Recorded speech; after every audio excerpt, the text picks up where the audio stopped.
কাশ্মীর পৃথিবীর স্বর্গ, যেখানে বুক ভরে নিঃশ্বাস নেওয়া যায়, যার প্রাকৃতিক সৌন্দর্য উপভোগে পৃথিবীর বিভিন্ন প্রান্ত থেকে প্রতি বছর জড়ো হয় হাজারো পর্যটক।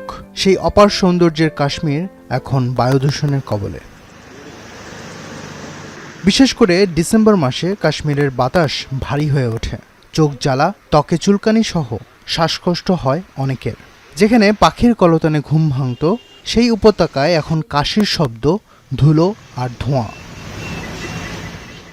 এই পরিস্থিতিতে বিভিন্ন দেশ থেকে আসা পর্যটকরা হতাশ।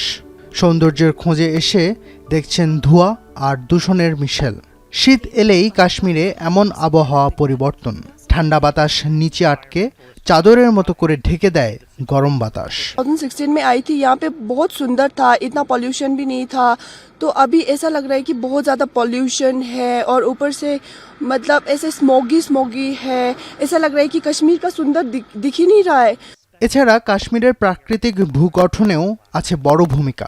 উপত্যকাটি চারদিক পাহাড়ে ঘেরা, বাতাস সহজে বের হতে পারে না।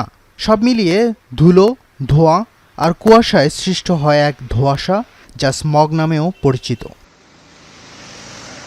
বিশেষজ্ঞরা বলছেন, এ কোনো আকস্মিক ঘটনা নয়। গেল কয়েক বছর ধরেই ডিসেম্বর মাসে এমন পরিস্থিতি। বর্জ্য পোড়ানো, যানবাহনের ধোঁয়া, কাঠ ও কয়লা পোড়ানো এজন্য দায়ী। There is colder weather in Kashmir. So especially in winters what we see is the mixing height is very low. So the mixing height is a height at which the pollutants have space to mix basically. এদিকে ধুলো, ধোঁয়া আর কুয়াশায় মিশ্রিত আবহাওয়া উপত্যকার মানুষের উপর ফেলেছে গভীর প্রভাব। শীতের তীব্র ঠান্ডায় হাসপাতালে শ্বাসকষ্টের রোগীর সংখ্যা বাড়ছে প্রতিদিন। বয়স্ক, শিশু আর হাঁপানি রোগীরা এখন সবচেয়ে বেশি ঝুঁকিতে। চিকিৎসকরা বলছেন, এখন ঘরের বাইরে বের হওয়া মানেই ঝুঁকি, বিশেষ করে বয়স্ক, শিশু ও গর্ভবতী নারীদের।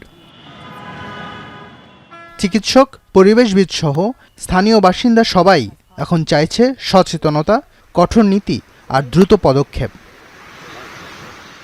ফজলে রাব্বি খান, এখন বিশ্ব।